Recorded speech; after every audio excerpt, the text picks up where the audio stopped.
कि अरे धीरे धीरे हौले हौले देह के सटाबैया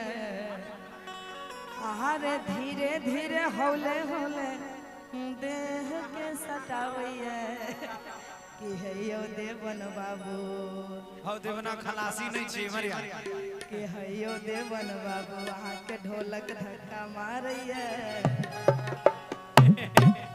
और संजीत यादव भैया की तरफ से हर गाने पे 501 रुपए का पुरस्कार है। धन्यवाद धन्यवाद।